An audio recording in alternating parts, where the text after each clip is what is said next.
Good evening, everyone. This is Abhishek Gupta from Moat Wealth Associates LP. I and Subhash welcome you all for this special webinar with Buoyant Capital. As the topic says, navigating market cycles and understanding them better. We have a very special guest today, Mr. Jigar Mistry, who is the CIO at Buoyant Capital. I'll give you a small introduction just so that people who have not heard him. Jigar has over more than 21 years of equity research and investing experience covering sectors like banking and financials, global metals and mining, utilities, and India strategy. Jigar has also previously worked with institutions such as HSBC Capital Markets, Kotak Institutional Equities, and prior to founding Buoyant, Jigar was the director of research at HSBC, advising top global funds on investing in India. Jigar is an associate member of the Institute of Chartered Accountants of India and a CFA charter holder as well. We welcome all for this webinar. And just for the flow of the webinar, we'll have a presentation by Jigar of around 35 to 40 minutes. Then we'll have a Q&A session. You can put your questions in the chat box. And before you put the question, let me put some very basic queries which we are getting from investors. As we have seen a very volatile 2025, starting from September 2024. So the question, very normal question is that when will this get over and when will we see again green pastures and a good bull market which we saw in the last 4 years. Over to you, Jigar. And Abhishek, thank you, Moat team, for hosting us. I have a few sort of important points to make in terms of how the landscape is very quickly changing, global as well as Indian, and sort of how we are navigating, how essentially we have done over the past few months, and where do we see things going forward. Right, what I have to say should last about 20 odd minutes, and then we'll be happy to take the questions as they come through. Ria, have you made me the host? Yes. Okay. So please do let me know once my screen is visible. I think it is now, right? Yes, it is visible, Jigar. So I am going on mute and all of us are on mute, Jigar. So you may continue the presentation. Once you want to unmute Abhishek, once you're done, please unmute Abhishek and then we can carry on. Perfect. Thank you. Thank you. Right. So just before we move, let me briefly sort of run you through who we are at Buoyant. So we started the fund in June 2016. We are in our 9th year now. It was started by three of us, Sachin, Viral, and myself. Today we are almost a 60-member team. We are managing assets slightly north of $650 million. We are now licensed to accept money from India, obviously, but also US, UK, and Singapore. And we run only one strategy, which is truly market cap and sector agnostic. There are times which I'll show you when we are aggressive, there are times when we are defensive, and the composition changes accordingly. And one of the most important pointers here is that all of us, Sachin, Viral, myself, our spouses, and Buoyant Capital as an entity has only one listed equity exposure, which is Buoyant Funds. So with that very little sort of explanation, let me sort of start with the context on what we are seeing today. I'll start with things that are important about the budget, and you may have heard a lot of things, but I think many other things were left unsaid which are important to be said. So the way we are reading this is like this, that this is the budget estimate. These are sort of our estimates going into it, and this is the last year. So as we all know, the fiscal deficit has been cut down from 4.9% to 4.4%. And that has primarily been achieved by pushing the capex number sort of almost a year out. And that's very incredible that the fiscal deficit has been consolidated. But everybody, including us, was expecting something like 4.5%. Now you will notice that the difference between those two numbers is roughly 50,000 crores, which when added to your current estimates would have taken you to something like 12 lakh crores, which is essentially the 20% number that we were looking for. So the central government's wish on not even bringing that sliver into capex goes a huge volume in trying to tell us what they are doing. Very clearly, there was a very large pivot away from capex into consumption. And this was not just the central plan. If I look at the last 12 states that have gone into elections and look at their budgets, the total capex bill for them was something like 4.5 lakh crores. The freebie bill, however, was something like 3.1 lakh, 3.2 lakh crores. So very clearly, whereas the central government is transferring something like 1 lakh crores to the hands of a few households, the states have already transferred in excess of 3 lakh crores. And now this has become a template, in which case you are going to see all the states that come into elections has some form or the other of freebie, and this capex number will start trending downwards. You will remember that the state government, central government, and PSU capex has been something like growing at something like 30% over the past 3 years or so. And with this pivotal change, it has huge implications into a few stocks that were otherwise doing very well and now will not. The second is the fact that for the first time in again a decade or so, the budget arithmetic is not fully adding up. So very clearly, the 1 lakh crore tax foregone number is very credible. We burnt a lot of midnight oil to come to the conclusion that that number broadly checks out. But when you look at the other numbers, so say for example, personal income tax for FY25 was growing at something like 20%. And therefore, on headlines, when you look at a 14% next year, it looks like very plausible. However, FY25 had two very unique things. One, the capital gain tax rose from 1 to 2.5 lakh crores, which is a meaningful number. And secondly, dividends started being taxed in the hands of individuals and not corporates. Right? In FY24, it was taxed in the corporate slab. So 25, this was a one-off. And the thing with capital gain tax is that it's a derivative item, right? So essentially, if there is capital gains, there will be a tax on this. In the event that market stays flat, then essentially the capital gain tax number will go down meaningfully if it doesn't become zero. Now, when you adjust for these numbers and assume that capital gain tax could potentially halve, the balance personal income tax growth is assumed to grow at something like 35%. And there is no way sort of a 35% growth in personal income tax can be achieved within the year. So it's very likely that they have overestimated these revenues between 1 to 2 lakh crores. And if that is the case, where could this shortfall be made from, right? The RBI dividends is already assumed to stay at a higher number.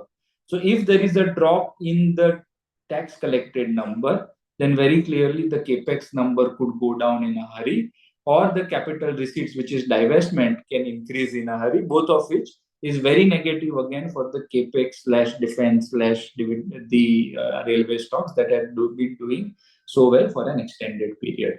So very clearly, two sort of key pointers on the budget. The second thing we'll talk about is sort of the Trump tariffs and essentially how those have been changing things for a while. Now, these were officially announced on 1st February. They were supposed to take effect on 4th of Feb.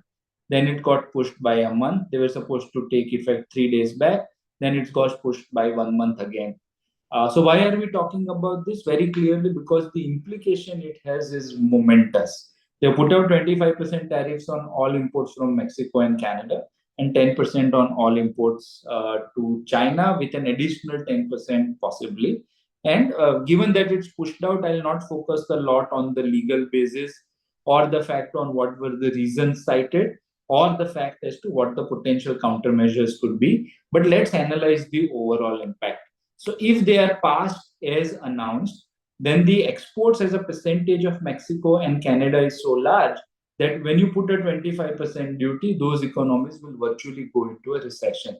Their inflation will rise to as much as 1 to 1.5%. Their equities and currency basically will fall between 5 and 10%. So clearly these economies will be battered, but it's not like essentially US will come out unscathed. The inflation in the US will also rise, pushing the PCE headline inflation to a level which is above the Fed's comfort zone, which means that the Fed will pause the rate cuts and essentially the GDP in the US will also decline. Additionally, the dollar as a measure of currency against a broader basket, which is DXY, will rise to 3.5 to 4%. Now, as far as India is concerned, this is the most important metric because if the dollar keeps on appreciating, the FIs which have been going out of India will continue doing so, and therefore this is a key number to track. As far as bilateral trade between India and US is concerned, it's not that big of a deal. Overall, India has only a $32 billion surplus, which is a reciprocal trade. As you see, export to India and import from India both are a reasonably large number for trade and services. And therefore, as a country overall, it's unlikely to be meaningful for India. Even the FDI, which used to be $51 billion in 2020, today has turned negative on a net basis. So they're selling, or they were offloading more stocks on the initial public offering rather than putting in more money. India's impact comes from the fact that if dollar appreciates, FIs will continue to exit, and therefore it will keep impacting the market. Now, what Germany has done, and that is the last part of our global summary, is what Germany has done is essentially tried to counter this. They have announced this a couple of days back, or just yesterday. Basically, what they are saying is that they have put up a trillion euro fiscal package aiming for defense and infrastructure. Now, because euro is a monetary union and not a fiscal union, they had to work with what was known as a debt brake. They were not allowed to borrow above a certain limit. But the governments are essentially saying that any GDP, any defense spending above a certain GDP number will be exempted from the debt brake. That will essentially result in multiple things.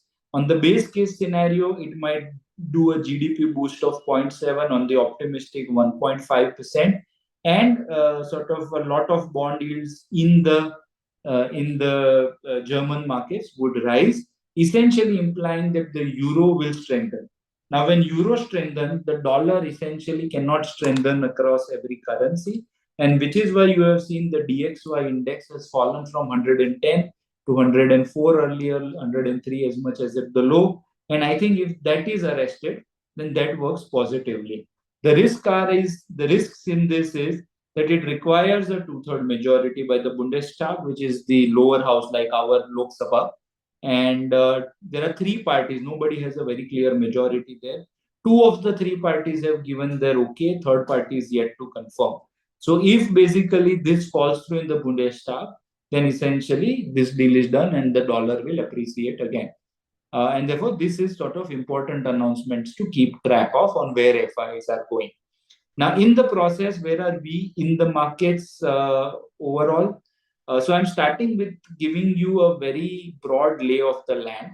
And this is as of 28th of February 2025. Right? So as recent as it can get. The overall market cap was about 4.7 trillion US dollars, of which promoters own something like 50%, mutual funds own 10%, FIs own 18%, and retail own 15%.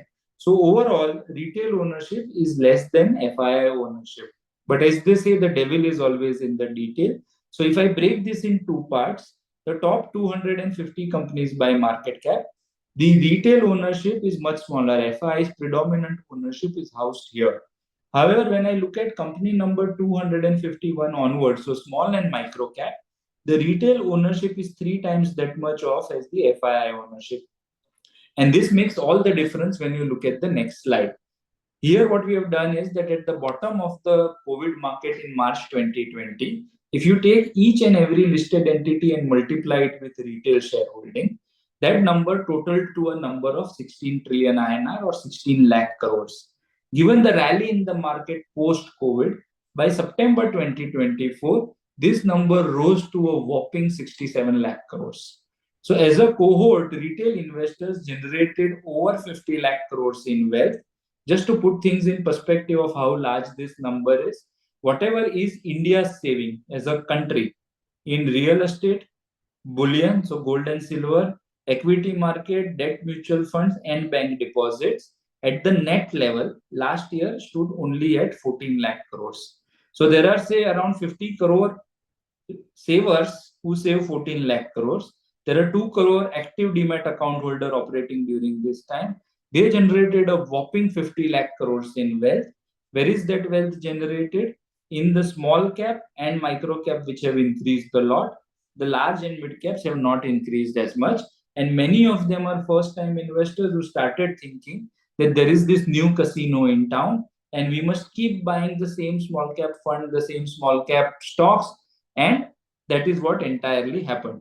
So if you look at the number of folios in the small cap index, they rose by almost 5x in under 5 years, and the AUM grew from something like 50,000 crore to 3.2 lakh crore.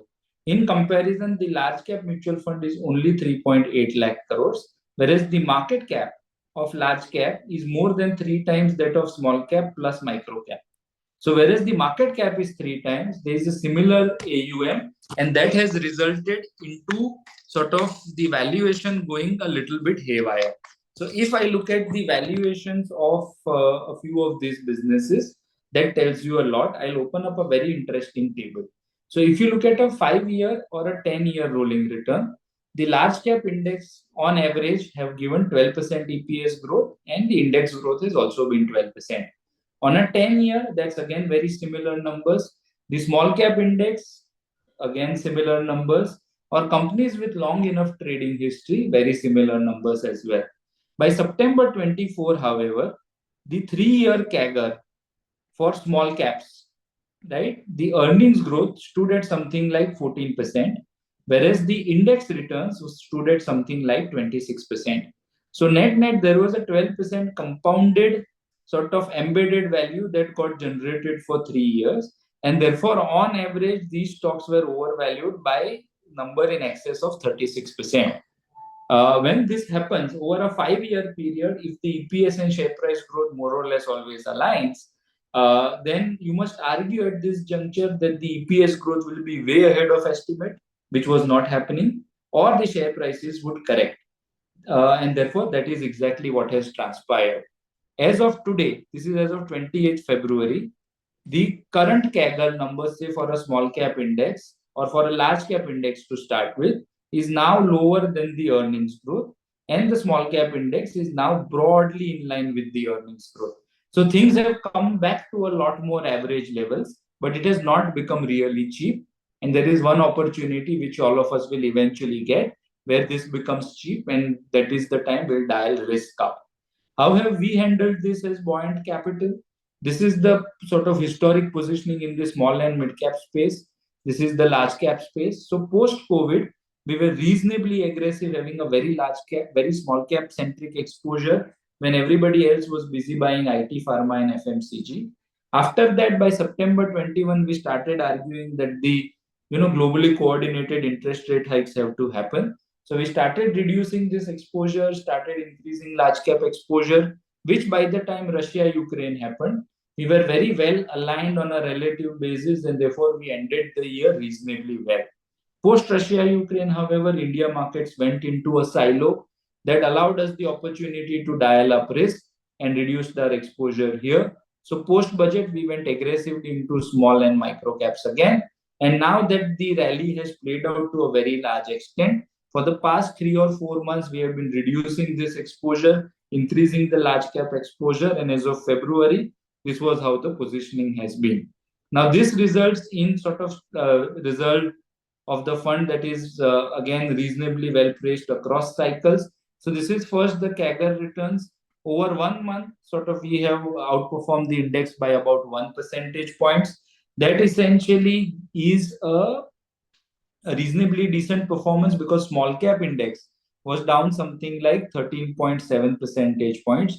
Many of our competitor funds are down in double digits. But even on a 6 month basis, you see that because we had become defensive, we could protect the capital. But on a 1 year, 2 year, 3 year, 5 year, and since inception, when the markets have been doing good, we have been able to generate an alpha which is reasonably serious.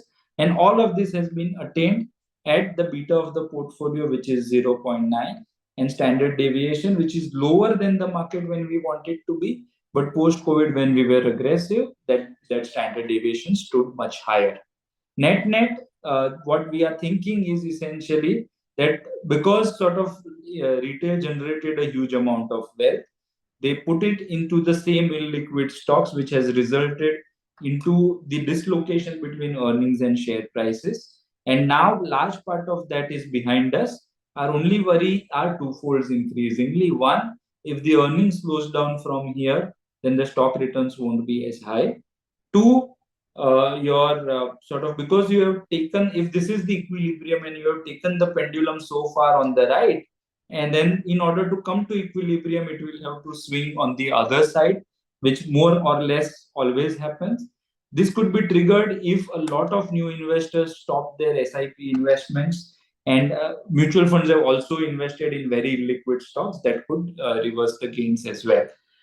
We have started becoming constructive now. We have called all our investors and said that if you are sitting on war chest, then we are happy to call for half of it now, and the balance of will call for it when the time demands. So that is all that I wanted to communicate. Very happy to take sort of questions if you have them, please.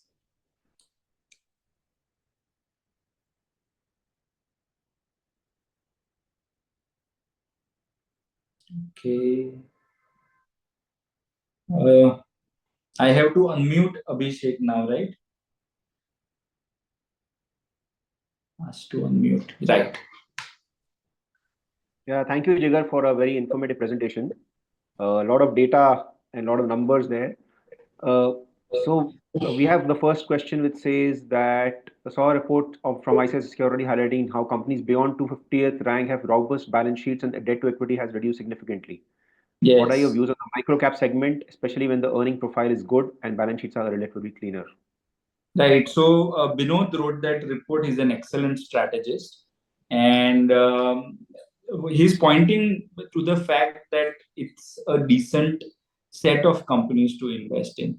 Right. We have no problems with regard to the quality of the earnings or quality of the leverage. Our risk profile stems from the fact that if you end up paying a lot of for those business, right? So let me sort of put it in a very different perspective. Let's say you have a situation where, let's say you are in the market for a new phone, right? I could put it to you that, in Android, they end up using Truecaller. Truecaller essentially, what it does is that before the sort of phone, the number hits your phone, it it intercepts the call, it runs it through their servers and says that 100 people have, recorded this number against the name of Subhash, and therefore Subhash is calling you, right? However, uh, because sort of they have access to your phone before it access to the call before it hits the phone, they also have access to the SMS. Now all your password data is saved on the browser, and therefore, if you somehow hack Truecaller, you can effectively bypass the two-factor authentication, right? You can trigger the cards. When the SMS is sent, the SMS can be intercepted, and therefore the two-factor authentication is basically rendered invalid. That is one of the reasons why an iPhone never allows any app to basically intercept the call before it hits their ecosystem. Once you are in my ecosystem, you can run the way you want it, but not before it hits the number. And therefore, a thing like Truecaller hacking resulting in credit card losses is not something that can happen with an iPhone. Now, if you are in the market for the next phone, a lot of people would say that yes, effectively, iOS is a better privacy technology. And therefore, if the Samsung phone is at say 50,000 rupees and Apple is placed at say 70,000 rupees, I might consider Apple. However, if the phone is at 50,000 rupees, which is Android Samsung, and iPhone is 5 lakh rupees, most of the people will say that, look, I'm better off keeping my credit card limit at 1 lakh rupees and hope that Truecaller never gets hacked. Now, in that entire situation, the discussion we are having is twofold. Whether the underlying quality of the book, asset, balance sheet, debt to equity is good or not. And the second is what you are willing to pay for it. A large part of the discussion often revolves around the fact that this is a great company or a great sector. Our argument is different, that it's a great thing, but because of the flow, the valuation had become so expensive that when it starts correcting, it will correct on the other side as well. So, no argument in line with Vinod on his report on how the small and micro caps are displaying a very robust set of things. But in that report, I think who is asking, this is Hitesh. In that report, Hitesh, if you look further, you will find that he said that the small caps still deserve to trade at a discount to large caps, and therefore that is not something that he is seeing still. So he is also arguing the same thing we are, that essentially it's an improved balance sheet, but it's not a valuation that is become very conducive yet. One question. Also shown in the presentation how that PE expanded and the return and the EPS growth and versus the PE had a huge difference, and then that is corrected now to become nearly equal to the EPS growth. And you also Yes. said that the pendulum will move the other side, so it will get more cheaper before it goes up. So Yes. then in this whole thing, when will you become aggressive? Because you have been defensive since I think 1.5 year now, and this has worked well for you as your portfolio has fallen lesser, and the losses have become very less compared to the other PMSs which had gone very aggressive. So what will make you comfortable to dial more the risk, increase the risk in the portfolio? So, what will typically end up happening is that I can outline a scenario where, let's say, if some more, see, the number of mutual fund investors have doubled from COVID, right? They were 2.5 crore, they went up to 5 crore. The number of your demat, active demat account holder have increased from 1.5 crore to 7.5 crores.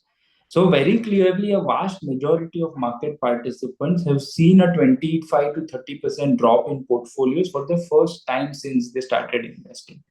And in that scenario, you see a situation on a limited ability for you to understand on how they react. If they have a complete cool head and say that, look, we have fallen, but there is no other investment avenue, and therefore let's keep continuing the SIP process, and therefore will not withdraw it, then things might not be as bad. But if it swings on the other side, then clear, if they stop it, then you see a auditorium effect play through, right? Think of it like this, that if say there is an auditorium, and there are 1,000 people coming in to watch a movie.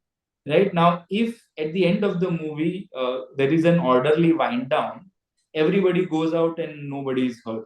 However, if somebody shouts that there is like a fire in the auditorium and everybody starts to exit at the same time, then the stampede is inevitable. I think if we are able to avoid the stampede in which there is an orderly wind down, many stocks have corrected 40-50%. In that scenario, there has not been a mass scale withdrawal of SIPs. In that scenario, things might continue to be okay. But if there is a stampede like scenario and we see markets fall much faster, then we'll be happy to dial risk up as well. Secondly, now let's say a person is willing to invest right now and give money to Buoyant, and you said that you're asking for 50% now and 50% later. So, in what time frame would you be deploying this money? It will be in the next 2 months, 3 months, or immediately a part of the money, and then how will you manage that part? 50-60% will deploy immediately, and then it's a little bit path dependent. See, because even the small caps that we own, right? So it's not that the portfolio has no small caps. It's almost 26-27% small caps, 15-17% mid caps. But many of our stocks were not really the sort of hot stocks, so to speak. They were largely boring. Many of them are still at, like, one of the stocks is today at 52-week high, and many of them are close to 52-week highs. So we are not really seeing what has fallen is something that deserves to have fallen, and therefore we don't see a value in them yet. And if our small cap stocks are, or the universe that we keep updating, if that corrects, then we'll be happy to dial risk up. If not, then I think we'll take more time to fully deploy. But see, remember this, in 2008, the BSE 500 then, right? That was also the best 500 stocks at that time. 45 of those stocks are either bankrupt or are near zero value, right? You've never seen the next rally. If you take 20% correction as, say, a change in sort of trajectory, then you have never seen a next rally be driven by the same stocks because of technical reasons, because of whatever reasons. And therefore, whenever the market rises, there will obviously be driven by stocks that are not really sort of the winners of the last rally. Now, since you also track commodities very closely, and as we are having a bear market in equities, there is a bull market going on in gold. And what is your view on that and how long this can go? Because now, as people see past performance whenever they invest, now the same guys who were telling you dial equity in September 24 are saying now to dial gold. So, what is your view on that? Uh, we are really in a very fluid world, because things that have not happened in 25, 30 years are now happening almost every single day. For example, US cozying up to Russia is something that they've not done since, say, the USSR fell in December 1991, right? The German bank, or the German policy, you remember Nord Stream was blown up. It later became clear that there was some American agency involved. Then that same country, so Nord Stream 2 was Russia supplying gas to German industries.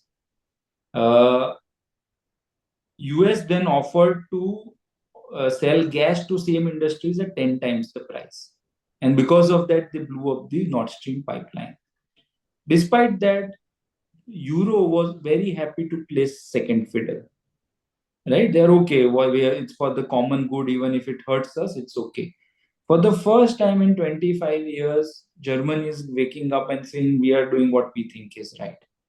So, in that entire geopolitical mess, given that nobody really knows what sides the chips will fall, it's very difficult for people to trust any form of currency, right? And if de-dollarization eventually becomes a reality at a faster scale, it's obviously happening by 1% each year. So you see the dollar's percentage into the global reserve currency, that's falling by about 1% or thereabouts each year. If that were to grow faster, then everybody will have to sort of de-dollarize in their own way. The US might want to do it through blockchain, Bitcoin, and whatnot. The Indians, Chinese will have to do it through commodities, through gold. You will also see that many of these countries are calling back their physical gold. And I think that is a chain which will likely continue. And therefore, the prices is something that remains to be seen, because there is no fair price of gold, right? It's not an industrial material. There is no cost curve. I don't know how anybody would arrive. It's as binary as blockchain is, or a Bitcoin is, but it's in the eyes of the beholder. So if every fiat currency is getting more expensive, then it will lead to countries trading among themselves into different currencies without just the dollar, and obviously the physical commodities and gold becomes more valuable. So it was clear from the presentation that this is an adjustment which is going on because whatever extra excesses were there, they are getting corrected now. So since people are anxious about, when will they say green in the portfolio, because most of the retail, which you have said, is all small cap, mid cap, defense, railways, which was the flavor of the season that time. So how, in your experience of the past and how stocks move and indexes move, how much time does this take, the whole adjustment take? No, give and take 1 year, 2 years, 3 years, from the start till the end. So see, if it is a event driven thing like 2008 or COVID, the theater effect is very large. The auditorium effect, which I mentioned, where stampede happens. So you will see the ball drop completely, and then it overshoots on the other hand, and then it bounces on the other hand as well. The character changes every time, right? What led you to the 2000 and the stocks that held up in the 2020 fall never performed after the recovery for 5 years. So the composition of the rally will be different, but if it's an event driven thing, these corrections are fairly extreme, and then they time wise they bounce back fairly quickly. This time around, because there is no event, so to speak of, I think it is likely to be a scenario where it gets a little more prolonged on the time correction. How deep the correction will be, my sense is that you will have to see whether the retail stops their SIP or not. And if they do not, then I don't think it has a meaningful correction left. But if they do, then I think a lot of they'll have to service redemptions. They'll have to sell stock to service redemptions. And the day mutual funds are sitting on hundreds of days of inventory, right? And the day they start selling, these stocks never recovers from circuit. We've seen that in 2018. That stock just kept on going circuit down to circuit down. So it's a little bit path dependent. I'm sorry, I don't have a very clear answer on this.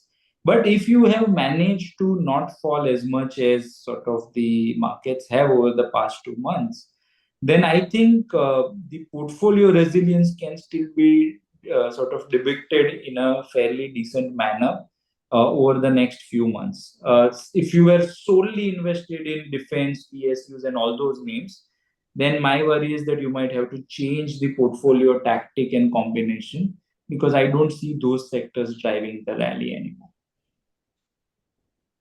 Okay, now on your portfolio, you have nearly 40%. Banking, NBFC, and insurance. Yes. Yeah, nearly 40%. Yeah. And so since now other parts of the market are getting attractive because of the fall in the, will this change over time, the next 3 months, 6 months? It might, because the banking people focus the same thing. I'll bring on the difference between the underlying, so a good business and a good investment, right? We've always argued, that they are two separate things for us at least. Now, banks, people are focusing on the fact that NIMs are falling, deposit is difficult to come by, your NPAs are rising, and therefore earnings will slow down. That's a given. 25% growth has become 15% growth, which might become, say, 12-13% growth. But because FIIs were selling and they could only sell what they own, and if you analyze their business or their ownership, 6 of the 10 stocks were banking stocks, right? So when they exited, they could sell what they own, which was all banks, and the underlying banks were discounting even slower, 5-6% earnings growth. And people thought that that is the reason why, because the NIMs are compressing or NPA are rising, that's why the bank stocks are not performing. Bank stocks were not performing because FIs were selling. Even if the earnings growth slows, I think what's priced into a reverse DCF is still a much slower growth, and they would end up becoming great investments. Besides this, our experience with pharma, cement, and staples to some extent is increasing. There are some pockets of discretionary which we are incrementally interested in, like the airlines or exhibition chains. But that is a smaller exposure. The largest exposure still is large caps, and within them the BFSI space. And what would be your view on the life insurance sector? I think you have a good exposure, nearly 9% in insurance. We think that space is fairly underrepresented in the household savings, right? As a country, we are terribly underinsured across the board, and that's the only regulator which has development in their name, right? No other market regulator has development as an agenda. So this small hiccups aside, we think that this would sort of be reasonably good, although we don't have 9% on the entire, all of it in only the life insurance.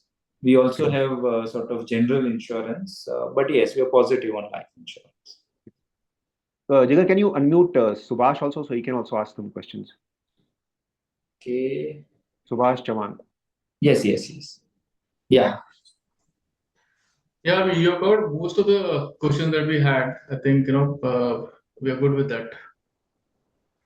Okay, I think we are not getting any more questions. There is one question about the mid cap. How do you look at the mid cap sector, from 1, 3, and 5 year perspective? So see, India eventually is the land of market share gains, right? As a country away from other countries, as within the country, organized over unorganized, and within, which is why you see GST growth faster than GDP growth. And within organized, it is the smaller companies carving their niche, right? So in terms of trajectory, I would expect to see the profits of the small and mid caps as a percentage of overall India profits continue to rise. We have to make sure we don't commit the same mistake of overpaying for them, right? Because oftentimes, if you end up paying huge valuation for a sector, like one of the shipyards was discounting that India will have 13 aircraft carriers. India today has two, right? INS Vikramaditya, INS Vikrant. US has 11. The global fleet is 26. So we were discounting that a company that has never made an aircraft carrier will replicate the size of the US fleet within the next decade, and we are very happy to pay for it today. Right? They'll build good aircraft carriers, but they're not going to build as many as the US has. Correct? And therefore, if you end up paying reasonably well for the sort of companies that you purchase, then increasingly small and mid caps is where you will generate a large amount of alpha. However, you must also recognize that as a sector, I showed that table where on a 5-year or a 10-year rolling return, the earnings per share growth at the index level is same. So let's not make the mistake of just jumping in blindly कि small cap है तो हमको लेना ही है. If there are sections within these which can grow at a higher number for a very long period of time, or can grow at a very fast number for a very small period of time and are not as expensive, then those are the areas in which we will look to build the portfolio. Thank you, Jigar. Thank you, guys. It's always a pleasure. Thank you so much for hosting us. And, Riyashri is our sort of contact here. Obviously, we are very happy to route it through them. Please do let us know if there are any more questions. Thank you, Jigar, for such an insightful session. I'm sure this will help us to understand where we are today and what's the way forward. And thank you, Buoyant team, for doing this webinar for us. Thank you so much. Thank you. Bye-bye. Thank you. Thanks. Bye. Thank you, Ria.